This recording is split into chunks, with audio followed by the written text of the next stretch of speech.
Hello friends, good morning. നമ്മുടെ LITV സീരിയലിലേക്ക് എല്ലാവർക്കും സ്വാഗതം.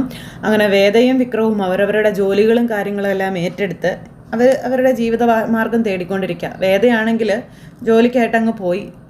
അവർ രണ്ടുപേരും കൂടെ അങ്ങ് പോയി കഴിഞ്ഞപ്പോഴത്തേക്കും നമ്മുടെ ഗീവർഗീസ് ചേട്ടൻ എന്നാൽ പിന്നെ നമുക്ക് താമസിക്കേണ്ട, മേടയിലേക്ക് പോയാലോ എന്ന് ചോദിച്ചു.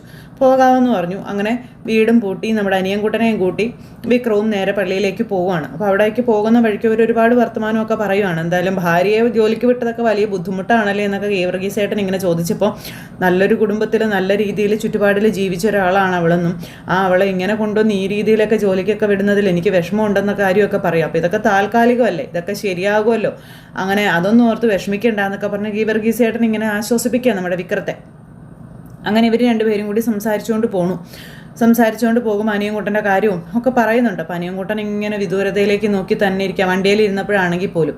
അത് കഴിഞ്ഞ് ഇവർ പള്ളിയിലേക്ക് ചെന്നപ്പോഴേക്കും അച്ഛൻ അവിടെ ഉണ്ട്. അച്ഛൻ കണ്ട് ഇവരോട് സംസാരിക്കാം. ഗീവർഗീസ് വന്നോന്നും ചോദിച്ച് ഇങ്ങനെ.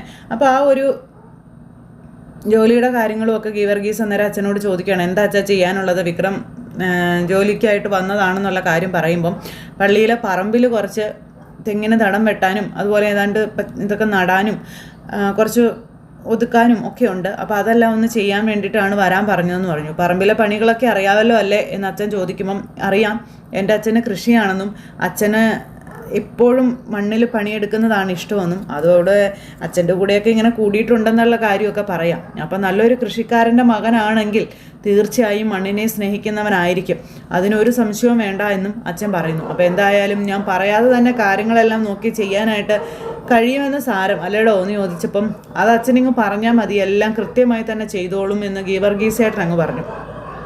അങ്ങനെ അതും പറഞ്ഞ് ഇവരെ നേരെ പള്ളിപ്പറമ്പിലേക്ക് അച്ഛൻ പറഞ്ഞു വിടുക. എന്നിട്ട് ഇവർ പള്ളിപ്പറമ്പിലേക്ക് പോയപ്പോഴും അച്ഛൻ ഇങ്ങനെ നോക്കുക. അപ്പോഴത്തേക്ക് നമ്മുടെ അനിയൻകുട്ടൻ ഇവിടെ ഇരിക്കട്ടെ, അനിയൻകുട്ടനെ ഇന്നത്തെ പ്രാർത്ഥനയിലും കാര്യങ്ങളിലൊക്കെ ഉൾക്കൊള്ളിക്കാം എന്നും പറഞ്ഞ് അച്ഛൻ ആ ഒരു ഇതെല്ലാം പറഞ്ഞ് അവിടെ നമ്മുടെ അനിയൻകുട്ടനെ പിടിച്ചിരുത്തുകയും ചെയ്തു. വിക്രമാണെന്നുണ്ടെങ്കിൽ പണിക്കായിട്ട് പറമ്പിലേക്ക് ഇറങ്ങുകയും ചെയ്തു. അത് കഴിഞ്ഞ് അവിടെ പ്രാർത്ഥനയും കാര്യങ്ങളെല്ലാം നടത്തുന്നു. അനിയൻകുട്ടൻ അവരെ തൊട്ടരികിൽ ഇരിപ്പുണ്ട്. അനിയൻകുട്ടൻ അപ്പോഴും ഇങ്ങനെ കണ്ണുകൾ കൊണ്ട് പേടിച്ച് പരതുക. അങ്ങനെ കണ്ണുകൾ കൊണ്ട് പരതിക്കൊണ്ടിരിക്കുന്ന നമ്മുടെ അനിയൻകുട്ടനെ അച്ഛൻ ഇങ്ങനെ ശ്രദ്ധിക്കുന്നുണ്ട്. അതിനുശേഷം നെറ്റിയിൽ കൈവച്ചൊക്കെ പ്രാർത്ഥിക്കുന്നു. അങ്ങനെ അനിയൻകുട്ടനെ പഴയ ജീവിതത്തിലേക്ക് കൊണ്ടുവരാൻ ആ അച്ഛനെ കൊണ്ട് കഴിയുന്ന രീതിയിൽ എല്ലാം ചെയ്യുവാണ്. ഈ സമയത്ത് നമ്മുടെ വേദ അവിടെ നമ്മുടെ തേയില നുള്ളിക്കൊണ്ടിരിക്കുന്ന സമയത്ത് ഇവരുടെ മാനേജർ ഒരു പുള്ളിയുണ്ടല്ലോ, ഒരു ചെറിയ ശൃംഗാരവേലൻ, അയാളാണെങ്കിൽ നമ്മുടെ വേദയെ ഇങ്ങനെ ചുറ്റിപ്പറ്റി ഇങ്ങനെ നടക്കുവാണ്. വേദ കൊതുമ്പ് നുള്ളുന്നതും അതുപോലെ വേദയെ ഇങ്ങനെ ഒരുമാതിരി കണ്ണുകൾ കൊണ്ടൊക്കെ നോക്കി ഭയങ്കര സെറ്റപ്പിലും കാര്യങ്ങളൊക്കെ വേദയുടെ പിന്നാലെ തന്നെ ഇയാളിങ്ങനെ നടക്കുക. അപ്പോഴേക്കും നമ്മുടെ മേരി ചേച്ചി, നിൽക്കുന്നവനെ നീ ഒന്ന് സൂക്ഷിച്ചോ, അവനിങ്ങനെ നിന്നെ തന്നെ നോക്കിയാൽ നിൽക്കുന്നതെന്നൊക്കെ പറഞ്ഞിട്ട് വേദയോട് ഇങ്ങനെ പറയുമ്പോൾ വേദ ഇങ്ങനെ നോക്കി വേദയ്ക്ക് കാര്യം മനസ്സിലാവുകയും ചെയ്തു. അങ്ങനെ വേദയോട് മാത്രം പ്രത്യേകമായിട്ടൊരു സംസാരം, വേദയോട് മാത്രം പ്രത്യേകമായിട്ടൊരു പരിഗണന, അങ്ങനെയൊക്കെ ഭയങ്കര സെറ്റപ്പും കാര്യങ്ങളൊക്കെ ആയിട്ട് ഇങ്ങനെ വേദയെ ഒരുമാതിരി ഇതാക്കി എടുക്കാൻ വേണ്ടിയിട്ട് അയാളിങ്ങനെ ശ്രമിച്ചുകൊണ്ടേയിരിക്കുക. ഈ സമയത്ത് ശ്രീകാന്തും അമ്മായച്ചനും കൂടെ അവിടെ ഇവരെ പറ്റിയുള്ള കാര്യങ്ങൾ എല്ലാം വിശദമായി എഴുതി പറക്കി ഇവരുടെ ഫോട്ടോ സഹിതം സോഷ്യൽ മീഡിയയിലേക്ക് അങ്ങ് പബ്ലിഷ് ചെയ്യാൻ വേണ്ടിയിട്ടുള്ള പരിപാടികൾ തകൃതിയായിട്ട് നടന്നുകൊണ്ടിരിക്കുക. അങ്ങനെ സോഷ്യൽ മീഡിയയിൽ ഇതങ്ങ് കയറി കഴിഞ്ഞിട്ടുണ്ടെങ്കിൽ ഇവർ ഏത് ഭൂലോകത്ത് ഒളിച്ചിരുന്നാലും പുകച്ച് പുറത്ത് ചാടിക്കാം എന്നുള്ളതാണ് ഇവരുടെ വിശ്വാസം. അങ്ങനെ അവർ അതിനുള്ള പണി അവിടെ തുടങ്ങിക്കഴിഞ്ഞു. പെട്ടെന്നാണ് നമ്മുടെ വേദയ്ക്ക് ഈ ജോലിയിൽ പെട്ടെന്നൊരു വയ്യാഴികയും കാര്യങ്ങളൊക്കെ. അപ്പോൾ വേദയെ പിടിച്ച് അവരെ കൊണ്ട് അങ്ങ് ഇരുത്തി. വേദയ്ക്ക് ഇതൊന്നും പരിചയമില്ലല്ലോ, ഓവറായിട്ട് വെയിൽ കൊണ്ട് പരിചയമില്ല. ഈ തേയില നുള്ളുക എന്നൊക്കെ പറയുമ്പോൾ ഇച്ചിരി കട്ടിയുള്ള പണി. അപ്പോൾ കൈയൊക്കെ വേദന എടുക്കാനൊക്കെ തുടങ്ങി. അങ്ങനെ വേദയ്ക്ക് തീരെ വയ്യ. അപ്പോൾ വേദയാണെന്നുണ്ടെങ്കിൽ ഇങ്ങനെ അവിടെ ആ സൈഡിൽ പോയി ഇങ്ങനെ ഇരിക്കുമ്പോൾ മറ്റേ അയാളാണെങ്കിൽ വേദയ്ക്ക് എന്നാ പറ്റിയെന്ന് ചോദിച്ച് ഭയങ്കര ഒലിപ്പീരൊക്കെ ആയിട്ട് ഇങ്ങനെ പിന്നാലെ ചെല്ലുന്നു. അപ്പോൾ എന്തായാലും ഇന്ന് വേദയ്ക്ക് ഉച്ചപ്പണിയാണ് എഴുതിയിരിക്കുന്നത്. അപ്പോൾ വേദയ്ക്ക് ഉച്ചപ്പണിയായി കഴിഞ്ഞപ്പോഴത്തേക്കും അതിൽ പേപ്പറിലൊക്കെ ഒപ്പിട്ടൊക്കെ കൊടുക്കണം. അപ്പോൾ വേദയോട് ഇതിൽ ഒപ്പിടാനൊക്കെ ആയിട്ട് പറഞ്ഞുകൊണ്ട് ഇയാൾ വേദയുടെ അടുത്തേക്ക് ചെന്നു. വേദക്കരികിലേക്ക് ചെന്നപ്പോൾ വേദയ്ക്ക് ഒപ്പിടണമല്ലോ, വേദയുടെ കറക്റ്റ് ഒപ്പിട്ടാൽ ആകെ പണിയാകുമെന്ന് വേദയ്ക്കറിയാം. അപ്പം വേദ ഇങ്ങനെ പേപ്പറും കൈ പിടിച്ച് ഇയാളെ നോക്കി. ഇയാളാണെങ്കിൽ വേദ ഒരുമാതിരി സുഖിപ്പിച്ച് വർത്താനം പറഞ്ഞുകൊണ്ടിരിക്കുന്നത് കേൾക്കും തോറും ഭയങ്കര ഇറിറ്റേറ്റ് ആയിക്കൊണ്ടിരിക്കുക നമ്മുടെ വേദയ്ക്ക്. അപ്പോൾ ഇയാളെ എങ്ങനെയെങ്കിലും അടുത്ത് നിന്നൊന്ന് പറഞ്ഞു വിടുകയും വേണം, തൻ്റെ യഥാർത്ഥ ഒപ്പിടാനും പാടില്ല. അപ്പോൾ വേദ ആകെ പെട്ടു. വേദ എന്നിട്ട് ഇങ്ങനെ നിന്ന് ആലോചിക്കുക. എന്നിട്ട് വേദ ഇയാളെ നോക്കിക്കൊണ്ട് ഏതോ ഒരു ഒപ്പങ്ങ് ഇട്ടു, സ്വന്തം ഒപ്പിടാതെ. അങ്ങനെ ഒപ്പിടാൻ എന്താണോ ഇത്ര താമസം എന്ന് അയാൾ വേദയോട് ചോദിക്കുമ്പം ഒന്നുമില്ല, ഇങ്ങനെ പിടിച്ച് ഒപ്പിടാൻ പാടായതുകൊണ്ടാണെന്ന് വേദ പറയുക. അപ്പോൾ ചുമ്മാ പേപ്പർ കൈ പിടിച്ചിട്ടാണ് കൊടുത്തത്. അപ്പോൾ അതിൽ നിന്ന് ഒപ്പിടാൻ ഭയങ്കര ബുദ്ധിമുട്ടാണെന്ന് വേദ പറഞ്ഞത്. അപ്പോൾ അങ്ങനെ അതും പറഞ്ഞ് അതായത് ഇയാളോട് സംസാരിച്ചിട്ട് ഇയാളെ അങ്ങ് പറഞ്ഞു വിട്ടു. അപ്പോൾ നന്നായി റെസ്റ്റ് എടുക്കണം കേട്ടോ, അതുപോലെ തന്നെ ഇനി 2-3 ദിവസത്തേക്ക് പണിക്ക് വരണ്ട കേട്ടോ എന്നൊക്കെ പറഞ്ഞുകൊണ്ട് ഇയാൾ ഭയങ്കര ഡയലോഗ്. പണിക്ക് വന്നില്ലെന്നോർത്ത് വിഷമിക്കുകയൊന്നും വേണ്ട, ശമ്പളത്തിൻ്റെ കാര്യത്തിൽ പേടിക്കുകയൊന്നും വേണ്ട, ശമ്പളമൊന്നും കുറയ്ക്കത്തില്ല കേട്ടോ എന്നൊക്കെ പറഞ്ഞുകൊണ്ട് ഇയാൾ ഭയങ്കര അനുകമ്പയും അല്ലെങ്കിൽ ഭയങ്കര സപ്പോർട്ടീവൊക്കെ ആയിട്ട് നിന്ന് സംസാരിക്കാം. വേദയെ വശീകരിക്കാനുള്ള പരിപാടിയാണ്. വേദ ഇയാൾ ഇങ്ങനെയൊക്കെ കാണിക്കുമ്പോഴേക്കും പിന്നാലെ ചെല്ലുമെന്നാണ് വിചാരിച്ചേ. വേദ ആരാണെന്നുള്ള സത്യം അയാൾ അറിയാണ്ടും പോയി. അപ്പം അങ്ങനെ ആ ഒരു ഇതെല്ലാം അവിടെ നടക്കുന്ന ഈ ഒരു സമയത്ത് മറ്റേ നമ്മുടെ ശ്രീകാന്തും അമ്മായച്ചനും കൂടെ വിക്രത്തിൻ്റെയും വേദയുടെയും ഡീറ്റെയിൽസ് അടങ്ങിയ ആ ഒരു ഇത് എഴുത്തും ഇതെല്ലാം കൂടെ ചേർത്ത് സോഷ്യൽ മീഡിയയിലേക്ക് അങ്ങ് പോസ്റ്റ് ചെയ്തു. ഇത് നമ്മുടെ പള്ളിയിലുള്ള അച്ഛൻ കാണുകയും ചെയ്തു. ഇത് കണ്ടു കഴിഞ്ഞപ്പോഴത്തേക്ക് ആ അച്ഛൻ ഞെട്ടിപ്പെട്ടെന്ന് തന്നെ അവിടുത്തെ ഒരു പണിക്കാരനെ പറഞ്ഞു വിട്ട് വിക്രത്തെ ഇങ്ങോട്ട് വിളിച്ചു വരാൻ പറഞ്ഞു. അപ്പോൾ വിക്രം ആണെന്നുണ്ടെങ്കിൽ വിവരം അറിയുന്നില്ലല്ലോ, പറമ്പിൽ പണിതുകൊണ്ടിരിക്കുകയല്ലേ, ഫോണൊന്നും അങ്ങനെ ഇല്ലല്ലോ. അപ്പോൾ വിക്രം ഓടി ചെന്നു. അപ്പോൾ എന്താ വിവരം എന്ന് അറിയത്തില്ലല്ലോ, പിന്നെ അനിയൻകുട്ടൻ എന്തെങ്കിലും നോർത്ത് ഓടി കതച്ച് ചെന്ന വിക്രം കാണുന്നത് ഈ ഒരു വാർത്തയാണ്. അത് കണ്ടപ്പോഴത്തേക്ക് നമ്മുടെ വിക്രം ഞെട്ടിപ്പോയിട്ടോ. അപ്പോൾ അച്ഛൻ അതുപോലെ ഗീവർഗീസ് ഇവരെല്ലാവരും ഇത് കാണുകയും ചെയ്യുവാണ്. കയ്യും കാലും വിറച്ച് നമ്മുടെ വിക്രത്തിന്. അപ്പോൾ ഉണ്ടായിരുന്ന അഭയസ്ഥാനം കൂടി പോയി എന്നുള്ളത് വിക്രത്തിന് മനസ്സിലായി. അപ്പോൾ അങ്ങനെ വിക്രത്തിന് പേടിയതായിട്ട് നിൽക്കുമ്പോഴേക്കും അച്ഛൻ വിക്രത്തെ ഇങ്ങനെയൊന്ന് നോക്കി. ഇത് നിങ്ങളെ പറ്റിയുള്ള ന്യൂസ് അല്ലേ എന്നിങ്ങനെ ചോദിച്ചു. ഇതാരാണ് ഇങ്ങനെയൊക്കെ എഴുതിയിട്ടിരിക്കുന്നത് എന്നൊക്കെ ചോദിക്കുമ്പോഴത്തേക്കും വിക്രം ആകെ പതറി നിൽക്കുക. നിങ്ങളിവിടെ വന്നപ്പോൾ തന്നെ നിങ്ങൾ അസാധാരണമായിട്ടുള്ള ആണെന്ന് എനിക്ക് മനസ്സിലായി, സാധാരണക്കാരായിട്ടുള്ളവരല്ല എന്ന്. നിങ്ങളിവിടെ നിങ്ങളുടെ സംരക്ഷണത്തിന് അല്ലെങ്കിൽ നിങ്ങളുടെ സുരക്ഷ തേടി വന്നതാണെങ്കിലും നിങ്ങളെ തേടി വലിയൊരു ദുരന്തം പിന്നാലെ ഉണ്ടെന്നും എനിക്ക് മനസ്സിലായായിരുന്നു എന്ന കാര്യവും പറയും. അപ്പോൾ അത് കേട്ട് കഴിഞ്ഞപ്പോഴത്തേക്കും വിക്രത്തിന് ഭയങ്കര ടെൻഷനായി. അപ്പോൾ എന്താണെങ്കിലും തന്നോട് പറയണമെന്നുള്ള രീതിയിൽ അച്ഛൻ സംസാരിച്ചു. അപ്പോൾ അച്ഛനോട് ചോദിച്ചു, അച്ഛോ എനിക്ക് അച്ഛനോട് എല്ലാ കാര്യങ്ങളും പറയണമെന്നുണ്ട്, എനിക്ക് അച്ഛനോടൊന്ന് കുമ്പസരിക്കാൻ പറ്റുമോ എന്നിങ്ങനെ ചോദിച്ചു. അപ്പോൾ കുമ്പസരിക്കാൻ പറ്റുമോ എന്ന് ചോദിച്ചു കഴിഞ്ഞപ്പോഴത്തേക്കും അച്ഛന് മനസ്സിലായി വിക്രത്തിൻ്റെ മനസ്സിൽ ഒരുപാട് കാര്യങ്ങളുണ്ടെന്ന്. അങ്ങനെ ഒരുപാട് കാര്യങ്ങളുള്ള വിക്രത്തിനെ കുമ്പസരിക്കാനായിട്ട് അച്ഛൻ സമ്മതിച്ചു. അത് കഴിഞ്ഞപ്പോഴത്തേക്കും വിക്രം പിന്നെ അച്ഛൻ്റെ അരികിൽ പോയിരുന്നു കുമ്പസരിക്കുക എന്ന് പറഞ്ഞിട്ടുണ്ടെങ്കിൽ വിക്രം ജനിച്ച അന്ന് മുതൽ വിക്രം ഇവിടെ ഇന്ന് ഈ നിൽക്കുന്ന മണ്ണിൽ നിൽക്കുന്ന സമയം വരെയുള്ള കാര്യങ്ങളെല്ലാം അച്ഛനോട് പറയുവാണ്. ഇതൊക്കെ കേട്ട് ആ അച്ഛൻ അന്തം വിട്ടിങ്ങനെ നിൽക്കുക. കുമ്പസാരത്തിൽ വിക്രം ആരാണെന്നും വേദ ആരാണെന്നും ഇവർ അനുഭവിച്ചത് എന്താണെന്നും ഇവർ നടന്നു വന്ന വഴി എന്താണെന്നും ഇവരുടെ ഫാമിലി എന്താണെന്നും ഇവരുടെ ബാക്ക്ഗ്രൗണ്ട് എന്താണെന്നും എല്ലാം നമ്മുടെ വിക്രം പറഞ്ഞു. അതെല്ലാം കേട്ട് കഴിഞ്ഞപ്പോഴത്തേക്കും ആ അച്ഛനാണെങ്കിൽ വിക്രത്തിൻ്റെ നേരെ ഒരു കുരിശും വരച്ച് ഇങ്ങനെ അവിടെ നിൽക്കുന്നു. അത് കഴിഞ്ഞ് വിക്രത്തോട് അച്ഛൻ പറയുകയാണ്, ഒന്നുകൊണ്ടും പേടിക്കണ്ട, ഇനിയിപ്പോൾ എന്തൊക്കെ പ്രശ്നം വന്നെന്ന് പറഞ്ഞാലും നിങ്ങളെ ഈ മണ്ണിൽ നിന്നും പറിച്ചു കൊണ്ടുപോകാൻ ഒരു ശക്തിക്കും കഴിയില്ല. കർത്താവായ യേശു മിശിഹായി നമ്മളോടൊപ്പം ഉള്ളപ്പോൾ ഒരുത്തരെയും പേടിക്കേണ്ടെന്നും അതുപോലെ തന്നെ നല്ലതുപോലെ പ്രാർത്ഥിച്ച് ഇവിടെ തന്നെ താമസിച്ചോളാനും പറയുവാണ്. പിന്നെ ഇപ്പോൾ ഈ വന്നിരിക്കുന്ന വാർത്ത അതൊക്കെ പെട്ടെന്ന് തട്ടിമാറി അങ്ങ് പോകും. ഈ നാട്ടിലുള്ളവരെ പെട്ടെന്നത് സ്വാധീനിക്കാനുള്ള വഴിയില്ല. കാരണം അവരൊരു കുഗ്രാമമാണല്ലോ. അപ്പോൾ അതുകൊണ്ട് പെട്ടെന്നൊന്നും ആരും നിങ്ങളിലേക്ക് എത്തില്ല എന്നുള്ളൊരു കാര്യവും അച്ഛൻ ഇങ്ങനെ പറയുവാണ്.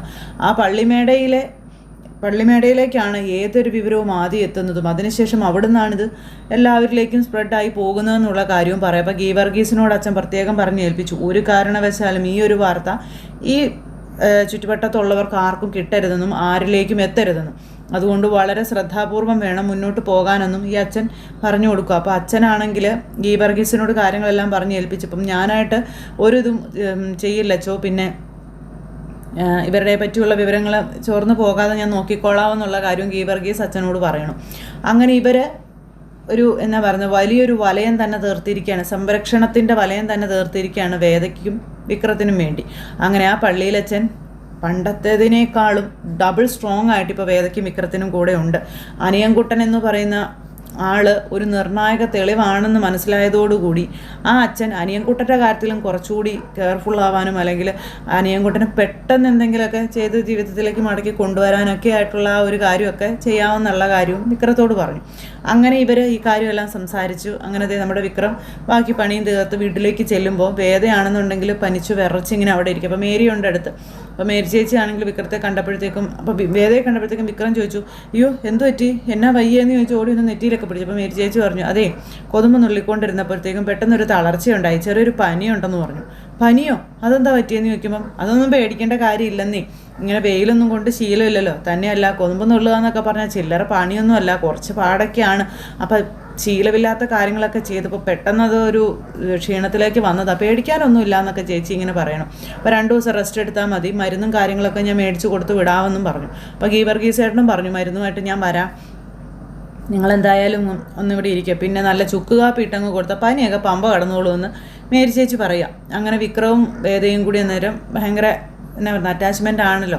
അപ്പോൾ ഇവർക്കാണെങ്കിൽ ഭയങ്കര അപ്പോൾ വേദയുടെ കാര്യത്തിൽ വിക്രത്തിന് ഭയങ്കരമായിട്ട് വിഷമമായി. വിക്രം എന്നിട്ട് വേദയെ ഇങ്ങനെ ചേർത്ത് പിടിച്ച് ഞാൻ പറഞ്ഞതല്ലേ പോവണ്ടെന്ന്, പിന്നെ എന്തിനാ പോയത്, ഇപ്പോൾ അതുകൊണ്ടല്ലേ ഇങ്ങനെയൊക്കെ വന്നതെന്നൊക്കെ ചോദിച്ച് ഇങ്ങനെ വേദയോട് ഇങ്ങനെ സംസാരിക്കുന്നു. അപ്പോഴേക്കും കണ്ടോ ഗീവർഗീസായ, ഭാര്യയ്ക്ക് ചെറിയൊരു പനി വന്നപ്പോഴത്തേക്കും ഭർത്താവിൻ്റെ ഉത്കണ്ഠ കണ്ടോന്ന് മേരി ഇങ്ങനെ പറയാം. അത് അങ്ങനെയാടി മേരിയെ, നമ്മുടെ വീട്ടിൽ എങ്ങനെയാ? നമ്മുടെ വീട്ടിലെ കാര്യമൊന്നും പറയണ്ട. എന്നായാലും ഇച്ചിരി ചുക്ക് കാപ്പിയൊക്കെ ഉണ്ടാക്കി കൊടുത്ത് ഇവിടെ ഇരിക്കുക, ഞങ്ങളെന്നാൽ പോയേക്കുവാണേ, ഞാൻ ഗീവർഗീസേട്ടൻ്റെ കയ്യിൽ മരുന്നൊക്കെ കൊടുത്ത് വിടാട്ടോ എന്നും പറഞ്ഞുകൊണ്ട് നമ്മുടെ മേരി ചേച്ചി അങ്ങനെ അതും പറഞ്ഞ് അവരങ്ങ് പോയി. അവർ പോയി കഴിഞ്ഞപ്പോഴത്തേക്കും വേദയും കൂട്ടി നമ്മുടെ വിക്രം അകത്തേക്ക് ചെന്ന് ഇവിടെ കിടക്കാൻ പറഞ്ഞു. എനിക്ക് കുഴപ്പമൊന്നുമില്ല വിക്രം, എനിക്ക് കിടക്കൊന്നും വേണ്ട എന്ന് പറയുമ്പോൾ അത് താനാണോ തീരുമാനിക്കുന്നത്? ജോലിക്ക് പോവണ്ടെന്ന് ഞാനൊരു 1000 വട്ടം പറഞ്ഞത്, അതൊന്നും കേൾക്കാതെ അങ്ങ് പോയിട്ട് ഇപ്പം കണ്ടില്ലേ, തന്നെ കൊണ്ട് ഇതൊന്നും സാധിക്കില്ലടോ എന്നും പറഞ്ഞുകൊണ്ട് വിക്രം ഇങ്ങനെ പറഞ്ഞു. ഈ മഴയും മഞ്ഞും അതുപോലെയും വെയിലും ഒന്നും കൊണ്ട് ഇത്രയും വലിയൊരു ജോലിയൊന്നും ചെയ്യാൻ തന്നെ കൊണ്ടാവത്തില്ല എന്നും പറഞ്ഞുകൊണ്ട് ഇങ്ങനെ നമ്മുടെ വിക്രം പറയാം. അപ്പോൾ വിക്രം വേദയോട് പറയുന്നത് കേട്ടപ്പോൾ വേദ പറഞ്ഞു, ഇതൊക്കെ ഒരു എക്സ്പീരിയൻസ് അല്ലേ, ഇങ്ങനെയൊക്കെയല്ലേ ഏത് നമ്മൾ മനസ്സിലാക്കുകയും പഠിക്കുകയും ചെയ്യുന്നതെന്ന് ചോദിച്ചു. അപ്പോൾ അങ്ങനെ പറഞ്ഞുകൊണ്ടിരിക്കുന്ന ഈ ഒരു സമയത്ത് വിക്രമാണെന്നുണ്ടെങ്കിൽ ഇന്ന് അറിഞ്ഞ കാര്യം, അതായത് നമ്മളിവിടെ ജീവിക്കാൻ വേണ്ടി ഓടിക്കൊണ്ടിരിക്കുന്ന സമയത്ത് തൻ്റെ ചേട്ടനും അതുപോലെ തൻ്റെ അങ്കിളും ചേർന്ന് അവിടെ പണി ഒപ്പിച്ചുകൊണ്ടിരിക്കുകയാണെന്ന് പറഞ്ഞു. എന്താ വിക്രം, എന്താ കാര്യം എന്ന് ചോദിക്കുമ്പം ഇന്ന് പള്ളിമേടയിൽ വെച്ച് ഇന്ന സംഭവം ഉണ്ടായെന്നും പറയാം. അപ്പോൾ അത് കേട്ടപ്പോഴത്തേക്കും വേദ പേടിച്ചു. പിന്നെ അച്ഛൻ എന്നെ കൊണ്ട് കുമ്പസാരിപ്പിച്ചു, കുമ്പസാരത്തിൽ ഞാൻ എല്ലാ കാര്യങ്ങളും അച്ഛനോട് വ്യക്തമായി തുറന്ന് പറഞ്ഞെന്നും അതിനുശേഷം പിന്നെ അച്ഛനാണെന്നുണ്ടെങ്കിൽ പറഞ്ഞ കാര്യങ്ങളെല്ലാം വിക്രം വേദയോട് പറയണം. അപ്പോൾ അതൊക്കെ കേട്ടപ്പോൾ വേദയ്ക്ക് ഭയങ്കര ടെൻഷൻ. അപ്പോൾ നമ്മൾ എവിടെ പോയാലും നമ്മളെ പുകച്ചു പുറത്ത് ചാടിക്കുക എന്നുള്ളതാണ് അവരുടെ ലക്ഷ്യമല്ല വിക്രം എന്ന് ചോദിക്കുമ്പം അതൊരു സംശയമുണ്ടോ? അത് തന്നെയാണ് അവരുടെ ലക്ഷ്യം, അതിനു വേണ്ടിയിട്ടാണ് അവരിതുപോലെ കിടന്ന് കഷ്ടപ്പെടുന്നതെന്നുള്ള കാര്യവും പറയാം.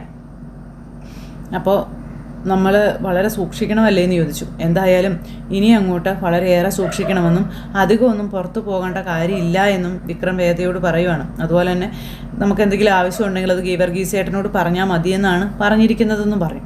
അപ്പോൾ അങ്ങനെ ഇതെല്ലാം ഇവർ സംസാരിച്ചു. അത് കഴിഞ്ഞപ്പോഴത്തേക്കും പിറ്റേ ദിവസമായി. അപ്പോൾ വേദയ്ക്കാണെന്നുണ്ടെങ്കിൽ ഇങ്ങനെ ചുക്കാപ്പിയൊക്കെ ഉണ്ടാക്കി കൊടുത്ത് ഒരു കൊച്ചു കുഞ്ഞിനെ പരിചരിക്കുന്നത് പോലെ തൊട്ടരികിലിരുന്ന് നമ്മുടെ വിക്രം വേദയെ പരിചരിച്ചുകൊണ്ടിരിക്കുക. അപ്പോൾ അങ്ങനെ അതെല്ലാം കഴിഞ്ഞപ്പോഴത്തേക്കും പിന്നെ നേരം വെളുത്തു വിക്രം ആണെങ്കിൽ പള്ളിമേടയിലേക്ക് ജോലിക്കും പോയി വേദയോട് റെസ്റ്റ് എടുക്കാനും പറഞ്ഞിട്ട്. അങ്ങനെ വേദയും വിക്രവും ശരിക്കും പറഞ്ഞാൽ അവരുടെ ഒരു വീടായി തന്നെ അവരുടെ ഒരു ചുറ്റുപാടായി തന്നെ അവർ അതങ്ങനെ കാണുവാണ്. അത് കഴിഞ്ഞ് പിന്നെ വിക്രം ജോലിക്ക് പോയി, വേദ തന്നെയുള്ളൂ വീട്ടിൽ. ഈ സമയത്ത് ആ മാനേജറുണ്ടല്ലോ, അയാൾ വേദയെ കാണാനായിട്ട് വീട്ടിലേക്ക് ഓടിച്ചാടി കയറി വരുന്നു. എന്നിട്ട് വാതിലിൽ കൊട്ടിയപ്പോൾ വേദ പുറകിൽ കൂടെ വന്ന് നോക്കിയപ്പോൾ ഇയാളെങ്ങനെ ഇവിടെ കണ്ടുപിടിച്ചതെന്നുള്ള രീതിയിൽ നമ്മുടെ വേദ ഇങ്ങനെ ആകെ ഭയന്ന് ഇങ്ങനെ നിൽക്കുക കേട്ടോ. ഇയാൾ വന്നത് അത്ര നല്ലതായിട്ട് വേദയ്ക്ക് തോന്നുന്നുമില്ല, അയാൾ വന്നത് അത്ര നല്ലതുമല്ല. അപ്പോൾ അയാൾ വന്നിട്ട് ഇങ്ങനെ കൊട്ടിക്കൊണ്ട് ഇങ്ങനെ നിൽക്കുക. വേദയാണെങ്കിൽ ഡോറ് തുറക്കുന്നുമില്ല. ചേട്ടാ ഇതെവിടെ പോയി എന്നും പറഞ്ഞുകൊണ്ട് ഇയാളിങ്ങനെ എന്നിട്ട് അയിലേക്ക് നോക്കുവാണ്. വേദ ആരാ മോള്? വേദ വേഗം പെരക്കകത്തേക്ക് കയറി. എന്നിട്ട് ഇയാൾ വന്ന് കുറേ നേരം വാതിലിൽ കൊട്ടി കുറേ സമയം അവിടെ അങ്ങനെ ഇരുന്നു. കുറേ സമയം ഇരുന്നിട്ടും വേദയെ കാണുന്നില്ല. പക്ഷെ വേദയെ കണ്ടിട്ടേ പോവുള്ളൂ എന്നുള്ള രീതിയിൽ തന്നെ ഇയാളിങ്ങനെ ഇരിക്കും. അപ്പോൾ പനിച്ച് കിടക്കുന്ന ആൾ വേറെങ്ങും പോവില്ല എന്നുള്ളൊരു ഇതാണ് ഇയാൾക്ക്. ഇയാൾ എന്നിട്ട് വേദയെ കാണാൻ ഇങ്ങനെ വന്ന് അവിടെ ഇരിക്കുന്നു. കുറച്ച് കഴിഞ്ഞപ്പോഴത്തേക്കും വിക്രം അങ്ങോട്ടേക്ക് വന്നു. വിക്രം വന്നു കഴിഞ്ഞപ്പോഴേക്കും ഇയാൾക്ക് മനസ്സിലായില്ല വിക്രം ആരാണെന്ന്. വിക്രത്തിന് ഇയാളെയും മനസ്സിലായില്ല. സമയത്ത് വിക്രമാണെങ്കിൽ ആരാ എന്താ എന്നൊക്കെ ചോദിച്ചു. അപ്പോൾ ഇവിടെ താമസിക്കുന്നവരില്ലേന്ന് ചോദിച്ചു. അപ്പോൾ ഞങ്ങളാ ഇവിടെ താമസിക്കുന്നതെന്ന് ചോദിച്ചു. നിങ്ങളോ? അപ്പോൾ നിങ്ങളാരാന്ന് ചോദിക്കുമ്പം ഞാനാ ഇവിടെ താമസിക്കുന്നത്, ഞാനേ ഈ തേയിലത്തോട്ടത്തിലെ ഇതിൽ ജോലി ചെയ്യുന്ന ആളാണ് എന്നൊക്കെ പറഞ്ഞ് പരിചയപ്പെടുത്തി. അപ്പോൾ ഇവിടുത്തെ ആൾ ഞങ്ങളുടെ അവിടെ ജോലി ചെയ്യുന്നുണ്ടായിരുന്നെന്ന് പറഞ്ഞു. അവൾക്ക് സുഖമില്ലാതിരിക്കുകയെന്ന് പറഞ്ഞു. അപ്പോൾ അത് ഞാൻ അറിഞ്ഞുകൊണ്ടാണ് വന്നത്, അന്ന് അവിടുന്ന് സുഖമില്ലാതെ പോകുന്നത്, അപ്പോൾ എങ്ങനെയുണ്ടെന്ന് അറിയാമെന്ന് ഓർത്ത് വന്നതാണെന്നൊക്കെ പറഞ്ഞു. അപ്പോഴേക്കും വേദ തൻ്റെ ഭാര്യയാണെന്നുള്ള രീതിയിലൊക്കെ നമ്മുടെ വിക്രം സംസാരിക്കുകയും ചെയ്തു. ഭാര്യയാണെന്ന് കേട്ടപ്പോഴത്തേക്ക് ഇയാൾക്ക് വല്ലാത്തൊരിത്. പക്ഷേ ഇയാളുടെ ഉദ്ദേശം വേറെ ആയതുകൊണ്ട് ഭാര്യയാണെങ്കിലും ആരാണെങ്കിലും അയാൾക്ക് കുഴപ്പമില്ലല്ലോ. അപ്പോൾ അങ്ങനെ ആ ഒരു രീതിയിൽ ഇയാൾ ഈ വിക്രമായിട്ട് സംസാരിക്കുന്നു. വിക്രത്തിനോട് ഇനിയിപ്പോൾ വേദ ഇയാളെ പറ്റിയുള്ള കാര്യങ്ങൾ പറയും, അത് 100% ഉറപ്പാണ്. അപ്പോൾ അങ്ങനെയുള്ളൊരു സിറ്റുവേഷനും കാര്യങ്ങളും ഒക്കെ ആയിട്ടും ഇനി ഇതിൽ കൂടുതൽ വിശേഷങ്ങളും ഒക്കെ ആയിട്ടാണ് നമ്മുടെ അടുത്ത ആഴ്ചത്തെ കഥ വരാനിരിക്കുന്നത്. അപ്പോൾ ആരും തന്നെ മിസ് ചെയ്ത് കളയരുത് കേട്ടോ. എല്ലാവർക്കും നല്ലൊരു ദിവസം ആശംസിക്കുകയാണ്. എല്ലാവരും തരുന്ന സപ്പോർട്ടിനും സ്നേഹത്തിനും ഒത്തിരി നന്ദി ഹൃദയത്തിൻ്റെ ഭാഷയിൽ അറിയിക്കുന്നു. അടുത്ത സൂപ്പർ ഹിറ്റ് കഥയുമായി കാണുന്നത് വരെ എല്ലാവർക്കും നന്ദി. അതോടൊപ്പം നമ്മുടെ ചാനൽ ആദ്യമായിട്ട് കാണുന്നവരുണ്ടെങ്കിൽ ഒന്ന് സബ്സ്ക്രൈബ് ചെയ്യണം കേട്ടോ. തൊട്ടടുത്ത് കാണുന്ന ബെൽ ബട്ടൺ അമർത്തി കഴിഞ്ഞിട്ടുണ്ടെങ്കിൽ നമ്മുടെ വീഡിയോസ് എളുപ്പത്തിൽ കാണാൻ കഴിയുന്നതായിരിക്കും. നോട്ടിഫിക്കേഷനായിട്ട് നിങ്ങളുടെ ഫോണുകളിലേക്ക് എത്തുന്നതായിരിക്കും. അപ്പോൾ എല്ലാവരും കാണുമെന്നുള്ള പ്രതീക്ഷയോടെ, സപ്പോർട്ട് ചെയ്യുമെന്നുള്ള പ്രതീക്ഷയോടെ നിർത്തുന്നു. എല്ലാവർക്കും നന്ദി. Take care. ബൈ. ടാറ്റാ.